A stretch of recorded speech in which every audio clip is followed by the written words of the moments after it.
to our first reading booster.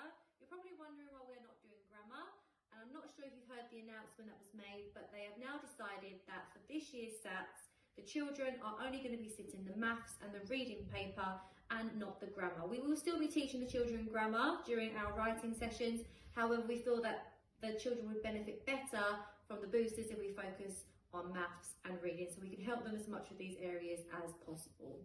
So don't forget to send in your answer to the question at the start of the video.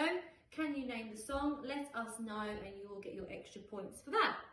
So today we are going to be looking at a text called the World War II Evacuation, and we're going to be looking at how to answer a 3-mark question.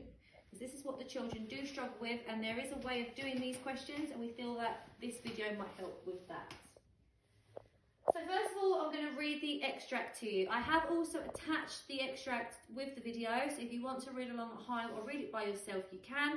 You want to try and read it in a minute. I'm going to read it a bit slowly so you can hear me clearly and precisely. So, evacuation. During World War II, many people were evacuated from the cities to the countryside, where it was believed they would be safer from the bombing. In total, over 3.5 million people were evacuated during the war. Most of the evacuees were children, but other evacuees included mothers with very young children, pregnant women, disabled people, and teachers and helpers to look after the children.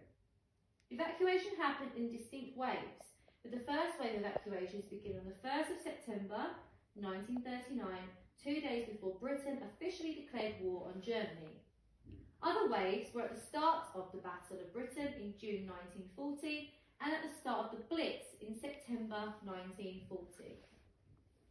On evacuation day, children travelled with their teacher or helper by train to their destination. They had to wear an identity label and take their gas mask, ration book, identity card and food for the journey. Many children also took a suitcase containing clothes and other personal items. When they reached their destination, billeting officers were responsible for arranging for children to stay with host families. For many children, this involved being selected from a line by their host. This was an upsetting experience for some children who felt unwanted or rejected. Many children were evacuated to countryside towns and villages in Britain, but some were evacuated overseas and lived with host families in places as far away as Australia and Canada. So that's the text we're going to be looking at today.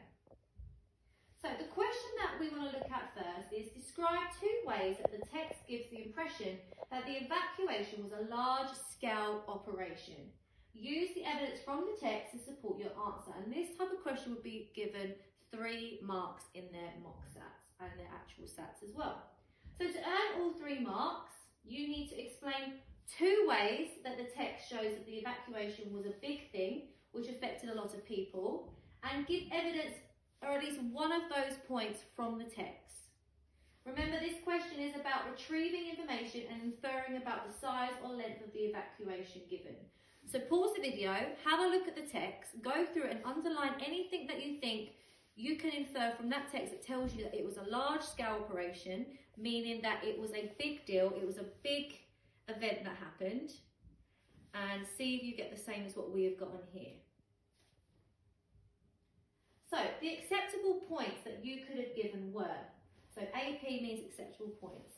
So acceptable point number 1 was that a lot of people were evacuated. Acceptable point number 2, teachers and helpers were required to look after the children. Acceptable point number 3, the evacuation occurred in distinct waves. And acceptable point number 4, children were required to wear identity labels. And acceptable point number 5, children were sent to different countries around the world. Now look at these points here. Think about what can be inferred from these points above. Why might the evacuation have happened in waves? Why is that? Maybe it's because there was too many children to all go at once, they wouldn't all fit on the trains, it would have been very overwhelming, it could have been dangerous. Why wouldn't people immediately know the name of each child? Well, there's thousands of children. Imagine having to learn all those names of the children individually. So they'd have a name tag to show who they were. Why couldn't all the children stay in the UK? The UK is a very small country, and if you have a lot of people evacuating, then obviously they would have to go overseas. So it's given us a hint that there was a lot of people involved in this event. Remember, to earn all 3 marks, you need to describe 2 ways that the text makes evacuation look like a large-scale operation and give evidence for at least one of them. Pause the video and have a go, and I'm going to show you some examples on the board.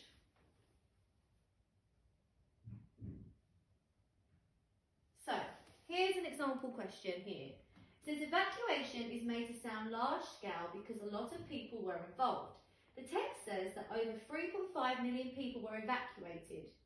It was such a big event that not everyone could be evacuated at the same time. So, would this question earn 3 marks? Well, yes it would, because we have used acceptable point number 1, which is a lot of people were evacuated, and then we've used evidence, and our evidence was the text says that over 3.5 million people were evacuated. That has been taken straight out of the text and into my answer. And then we've also used acceptable point number 3, which that the evacuation occurred in distinct waves.